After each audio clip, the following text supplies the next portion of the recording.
அவரோட பெர்ஃபார்மன்ஸ்க்கு அதாவது ஆடியன்ஸை வந்து சர்ப்ரைஸ் பண்றது ஒரு விதம், கூட நடிக்கிற ஆக்டர்ஸையே அவரோட பெர்ஃபார்மன்ஸ் மூலமா வந்து சர்ப்ரைஸ் பண்றதுன்னா அது வந்து நம்ம ஒரே ஆக்டர் தான் எஸ் ஜே சூர்யா சார் தான். இவர் எல்லாரும் ஒரு வழி, ஒரு ஆக்டரா வந்து ஒரு மாதிரி, அதுக்கப்புறம் அதில் எல்லாத்தையும் கற்றுட்டு ஒரு கான்ஃபிடன்ஸ் வந்தோடனே படம் டைரக்ட் பண்ணுவாங்க. ஆனால் இவர் மட்டும் என் வழி தனி வழிட்டு டைரக்ஷன்ல ஃபர்ஸ்ட் ஒரு ரவுண்டு கலக்கிட்டு அதுக்கப்புறம் இப்போ ஆக்டரா பேன் இண்டியன் ஆக்டரா கலக்கிட்டு இருக்காரு. The very busy phenomenal versatile performer. Yes, let's welcome S.J. Surya அவர்கள்.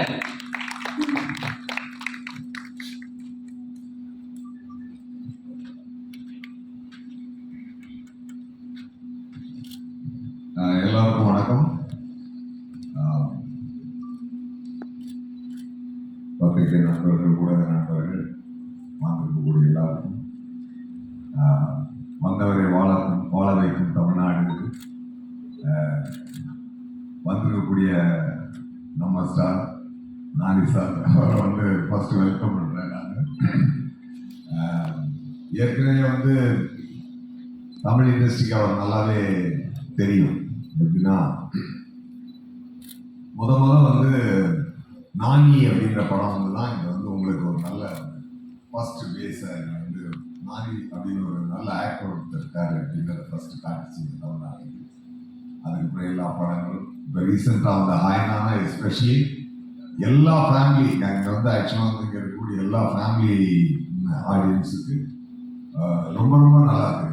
இப்போ எங்கள் அக்கா வீட்டு பசங்கள்லாம் வந்து 2-3 தடவை பார்த்து அதை வந்து நான் ஆல்ரெடி அவர்கிட்ட ஷேர் பண்ணியிருக்கேன். ரொம்ப மூவ் ஆகிட்டாங்க. அந்த மாதிரியான ஒரு ஜென்யூன் ஆக்டர். அந்த இங்கே ஒவ்வொருத்தருக்கு ஒரு ஸ்டார் டேக் இருக்குங்களா, அந்த மாதிரி தெலுங்குல அவருக்கு வந்து நேச்சுரல் ஸ்டார் நானி அப்படின்னு சொல்லுவாங்க. ஏன்னா அவ்வளோ இயல்பா அந்த நடிப்பு இருக்கும். நான் வரேன், அவரோட பாயிண்ட் கட்டு வரேன். நம்ம மெழுகிடாலு பிரியங்கா மோகன் அவங்க சொன்ன மாதிரி இது வந்து எனக்கு அவங்களோட 2வது படம். நானி சாரோடையும் உங்களுக்கு 2வது படம். அப்புறம் நான் மான்ஸ்டர்னு ஒரு படம் பண்ணேன், ட்ரீம் பாய். அதில் வந்து அருவி பண்ணியிருந்தாங்க. கமல் சாரோட உங்களை பற்றியெல்லாம் பேசிகிட்டு இருந்தோம். நீங்கள் திருப்பி ஒரு ரவுண்ட் வர்றது வந்து எனக்கு வந்து ரொம்ப ரொம்ப சந்தோஷம். ஓகே, ரொம்ப யூஎஸ்லேருந்து திருப்பி இங்கே வந்து வெரி ஹாப்பிங்.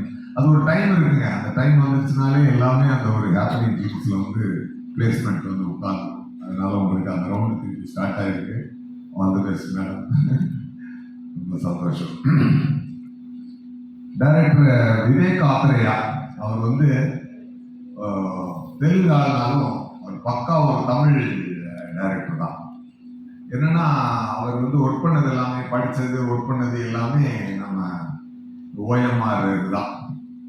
சென்னை வாசியெல்லாம் வாழ்ந்தாரு. ஸோ அதனால அவருக்கு எப்பொழுதுமே தமிழ் மேலேயும் தமிழ் மக்கள் மேலேயும் ரொம்ப அவர் டேஸ்ட் வந்து ரொம்ப ரொம்ப பக்கத்தில் இருக்கும். அதனால தான் இந்த படத்தில் எஸ் ஜே சூர்யா, அதனால தான் பிரியங்கா மோகன், அதனால தான் மேடம், அதனால தான் இவங்க நானி சார் தவிர இங்கே இருக்க எல்லாருமே இப்போ Tamil artist. Nani sir of of Tamil artist. டெஃபினட்டாக அந்த மாதிரியான ஒரு நல்ல டைரக்டர். அந்த டைரக்டரை வந்து இன்ட்ரடியூஸ் பண்ணது யார் அப்படின்னு சொல்லி பார்த்தீங்கன்னா நானி சார் தான். நானி சார் வந்து ஒரு சாதாரண அசிஸ்டன்ட் டைரக்டராக தன்னுடைய வாழ்க்கையை ஆரம்பிச்சு இன்னைக்கு வந்து படிப்படியாக முன்னேறி சடன் டிராஸ்டிக்காக பெரிய ஹீரோவாக போய் சடனாக கீழே விழுந்து அப்படியெல்லாம் இல்லாமல் படிப்படியாக வளர்ந்து இன்னைக்கு நல்ல ஒரு பெரிய ஹீரோவாக